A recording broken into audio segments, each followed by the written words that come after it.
Ah oui, descend. Alors, intéressons-nous à Tribune Quotidienne qui parle encore de Farba Ngom. Farba Ngom qui est le goro de tonton Hadj Mansour Mbaye. Donc il n'a pas pu assister à la célébration des 100 ans de tonton Hadj Mansour Mbaye. Ça devient plus que sérieux quand même. C'est très sérieux. Il a été évacué à l'hôpital militaire de Ouakam. Mais les droits de lobbyistes alertent, les guides religieux alertent, la société civile alerte, la presse alerte, les médecins alertent. Mais tout ça, c'est comme qui disait prêcher dans le désert. Parce que ça tombe dans l'oreille d'un sourd. C'est-à-dire, Farba Ngom est mourant. Et la preuve, elle est là. Vous avez encore Aliou Tine. C'est la énième fois, c'est mon professeur B. Aliou Tine, oui. C'est la énième fois qu'il dit attention, un homme averti en vaut deux. Mais dans ce cas de figure, c'est 10. Parce que tu ne peux pas avoir toute la société. Il n'y a qu'une partie de la société, ceux qui se revendiquent des 54% apparemment. D'ailleurs, pas tous, qui considèrent que bon voilà, ça doit être le cas. Je ne sais pas. Mais aujourd'hui, il y a une situation, le cas Farba Ngom. Alors, il est maire et il est député. Donc, il va aller où? Après son évacuation à l'hôpital de Ouakam, Aliou Tine met en garde sur le cas Farba Ngom. Mais finalement, là, c'est quoi finalement? Peut-être qu'il y a autre chose. Mais qu'on nous dise au moins. Mais parce que quand même, on a demandé l'avis d'un médecin, professeur titulaire de surpoids. Il a donné son avis. Il dit, ah, le gars là, il peut se coucher et ne pas se réveiller. Les gens ont reçu. C'est le même juge qui a encore demandé l'avis de 4 à 5 médecins, des professeurs chevronnés. Qui ont confirmé les mêmes. Mais ils ont même dit plus que ce que le premier a dit. C'est allé crescendo. Donc, entre le premier diagnostic et le deuxième du collège, il y a eu une évolution, mais négative de l'état de santé de l'homme. Donc, entre-temps, comment ça doit être? Voilà la situation. Aliou Tine met en garde sur le cas Farba Ngom. Ces alertes se passent de commentaires. La place de Farba n'est pas la prison, c'est l'hôpital. Il doit être à l'hôpital. Quand les gens entendent pavillon spécial, ils se disent que oui, tu es dans un lit moelleux, un lit orthopédique. Non, mais pourquoi, s'il est vraiment dans un bon coin, pourquoi l'amener à Ouakam? Vraiment. Pavillon spécial né, Ouakam né. Pourquoi? Mais on vous dit que ce n'est pas la prison, c'est l'hôpital. Parce que aussi, Aliou Tine s'appuie sur les médecins. Mais Wahou médecin, Akassa, le centre, le diagnostic d'un médecin s'appelle Akassa. Voilà la situation. Ce n'est que justice de la comprendre et d'en tirer toutes les conséquences de droit. Ça, c'est ce qu'a écrit justement Aliou Tine. Attention, il y a une situation compliquée et ne souhaitons pas le pire. Il faut éviter le pire parce que la vie aussi appartient à Dieu. Voilà. Il est malade, il doit être à l'hôpital. Voilà la situation. On reste avec Tribune qui nous dit enfin Badara Gadiaga libre. Bon, c'est vrai qu'on attend aussi là. En tout cas, le juge a dit, mais maintenant on attend le parquet. De toutes les façons, le juge a donné son point de vue. On attend le parquet. Le chroniqueur interdit de circuler au-delà de 21h. Ah oui. Bon. Au-delà de 21h. Donc ça veut dire qu'on peut le... Plus le Dakar. Non, si, il peut faire ça en téléconférence. Téléconférence, à partir de chez lui. À partir de chez lui, vous avez une petite télévision. Non, depuis le corona, là, on peut tout régler à distance, mais là, téléconférence, il est là, il participe, il voit tout, voilà. La situation est là. Mais voilà. Il peut venir à Yor-Yor, c'est à partir de 11h. Oui, Yor-Yor, il peut venir à Yor-Yor à 11h. Ouais, qu'il vienne à Yor-Yor. Non, il va venir à Yor-Yor. Matinale, si vous voulez. Yor-Yor. Vous êtes le bienvenu. Partout. Voilà. Bon. L'autre actualité, c'est la section de recherche. Encore section de recherche. Pape Sadé placé en garde à vue pour diffusion de fausses nouvelles. Encore diffusion de fausses nouvelles. La dernière fois, on a dit diffusion de fausses nouvelles, mais où est la vraie nouvelle? S'il y a fausse nouvelle, c'est qu'il y a forcément vraie nouvelle. Voilà. Bien sûr. S'il y a fausse nouvelle. La bonne nouvelle. Ouais, il y a vraie nouvelle. jusque-là, on ne sait pas la vraie nouvelle, c'est quoi. Mais on connaît que ça, c'est fausse nouvelle. Et quelle est la vraie nouvelle? Voilà.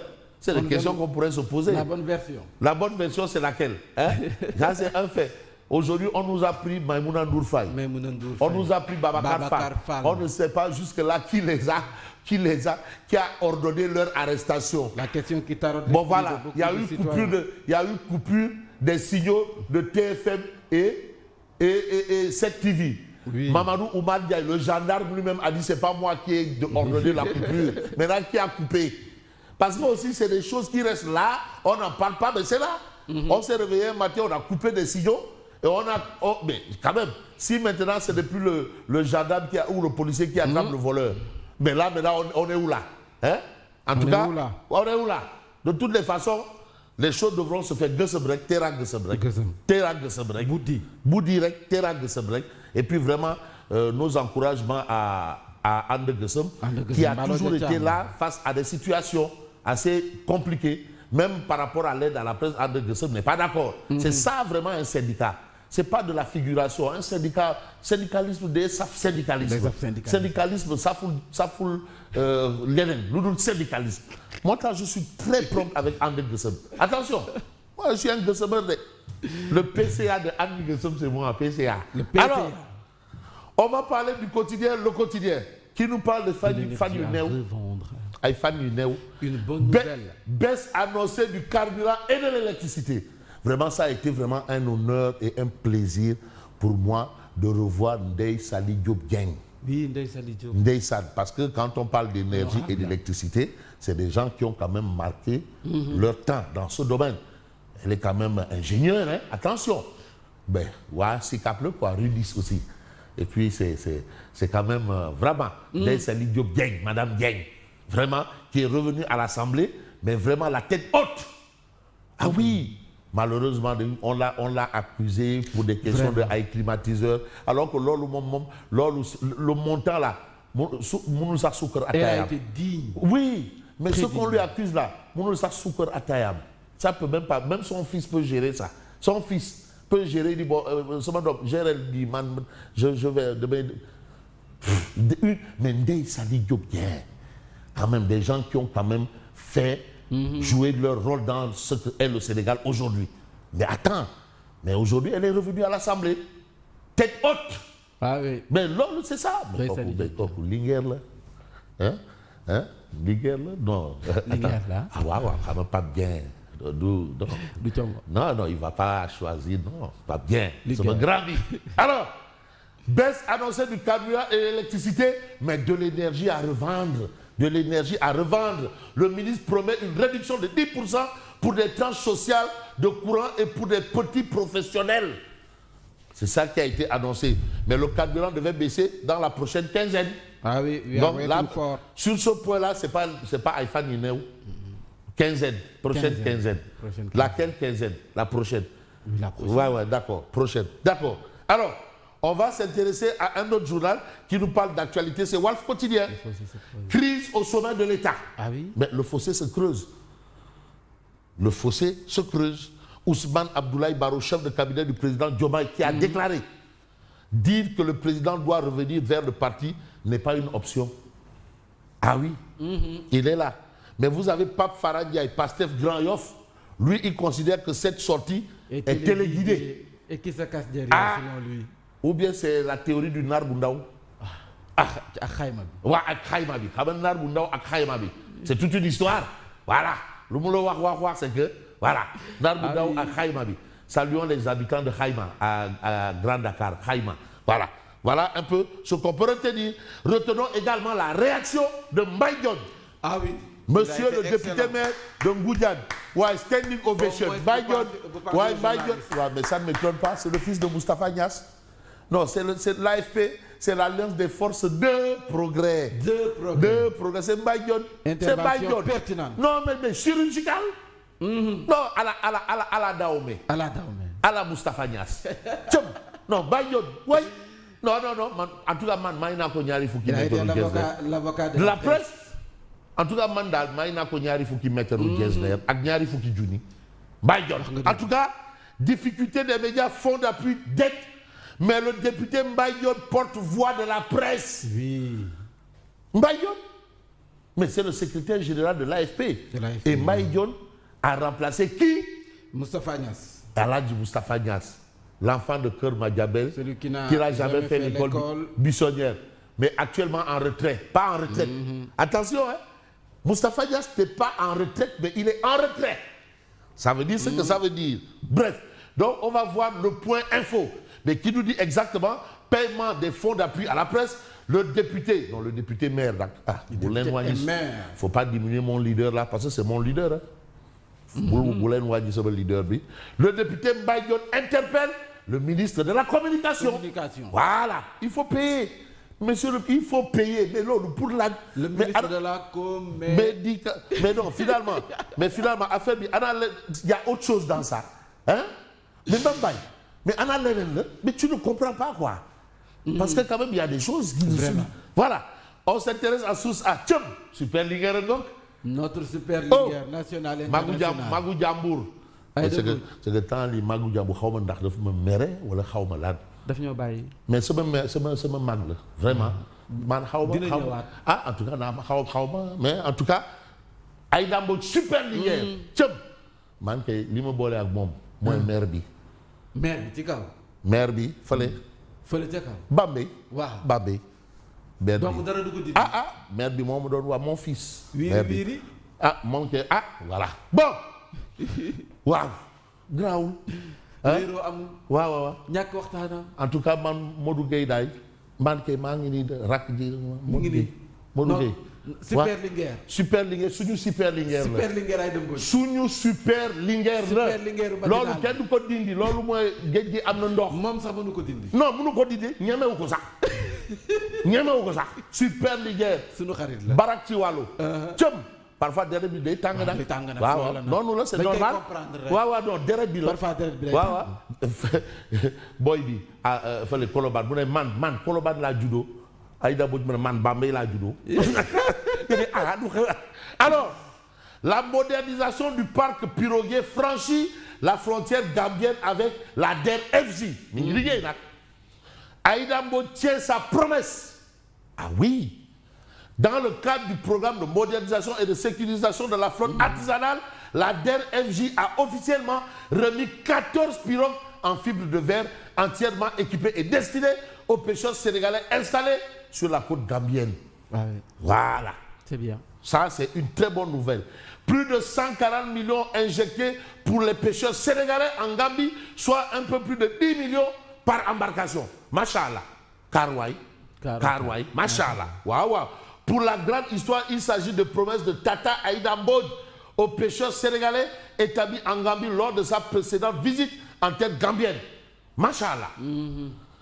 Un Sambaï, représentant des bénéficiaires, n'a pas manqué de dire, vous nous l'aviez promis il y a une année, vous l'avez fait, nous ne saurions vous remercier assez. Madame, mingi liggéey. Nous ay affaire ay Diomaye président ay Thiamlangal bot na doomam fii Tania lekk na dëxin. affaire non góor sa wax ja Aïda Mbodj mais non deret du fen nag. deret moom barak ci wàllu. Mais cette interrogation de l'évidence, crise universitaire explosive, Abdourahmane Diouf est-il irréprochable? C'est une interrogation. Mbaye Dione à Alioune Sall, mais payez l'argent que vous lui devez. Payez l'argent de la presse. Ouais, payez, ouais. Non. Mais Alioune Sall, bon, attends. Mais non, lolo, c'est quoi ces histoires de... Mais on est où là? On est où là? Hein? Sinon on va l'envoyer Malo Diacham. Boudi. Voilà. Alors, vous avez l'observateur l'Obs, mondial 2026, les Lions logés à la poule du Sénégal. Ironie du sort. Là, il a la haine des sentis. Et là, Ousseynou Diouf pouvait retrouver ses 20 ans. Tiens, et là, Ousseynou Diouf. Hein? 2002, môme. Il a de faire rattaquer. Hein? Les meilleurs défenseurs, Aïdé Saï, les a envoyés dans la sauce. Et là, Ousseynou Diouf. Tiens, il a dit. Non, s'il pouvait retrouver ses 20 ans, le meilleur footballeur de l'histoire d'Afrique. 2 ballons d'or de suite. C'est le seul joueur qui a 2 ballons d'or de suite. Ou le premier à avoir 2 ballons d'or de suite. Le premier footballeur. Premier footballeur à avoir 2 ballons d'or successivement. Premier. El Hadji Ousseynou Diouf. Moi, quand je vois ce match-là, je ne pense qu'à El Hadji Ousseynou Diouf. Ndaoulourei. En tout cas, on va voir en relief qui nous dit Coupe Sénégal, du Monde 2026, groupe I, Sénégal, France. El Hadj Diouf, tu as vu? Le film, gis nga action bi. El Hadj Diouf, tchum. Regarde, vous avez ici Patrick Vieira. Vous avez ici Marcel Desailly. Yo, c'était des punkals à l'époque. Mais El Hadj Diouf les a. Il les mettait dans sa poche, il part, il revient, nan ataya. Non, il faut quoi. Non, il s'amusait. Non, voilà un peu ce qu'on veut. Les Khalilou Fadiga, Thierry Henry, c'est la France. Et vous avez Odia, après le vote sanction, la sanction du vote, je passe mon chemin. Donc en fait, ce sont les gens du pouvoir qui oublient ceux qui les ont votés. C'est souvent ça. Alors, moi, je vous dis merci et bonne continuation, maman. Bon week-end, Fabrice. Merci. Et l'invité de toute la vérité? Non, l'invité de toute la vérité, c'est Hassan Dir. Il est inspecteur du Trésor, mais il s'est investi en politique. UNDP Yemale. C'est ça, en fait, son nom, le nom. Il s'est prononcé sur l'actualité de la dette. Il s'est prononcé sur la situation à l'université, parce que c'est des questions d'argent. C'est un inspecteur du Trésor, Hassan Dir. Et il s'est également prononcé sur Diomaye Président. Il est membre de Diomaye Président. Et juste pour nous rappeler qu'en réalité, lors de l'élection de 2024, PASTEF n'existait pas. PASTEF 2024 a été dissous. Donc un parti dissous, pour lui, ne peut pas faire gagner, ni faire gagner. Bon, ça c'est son point de vue. C'est la démocratie. Au croyant, c'est la démocratie. Et il l'a dit en tout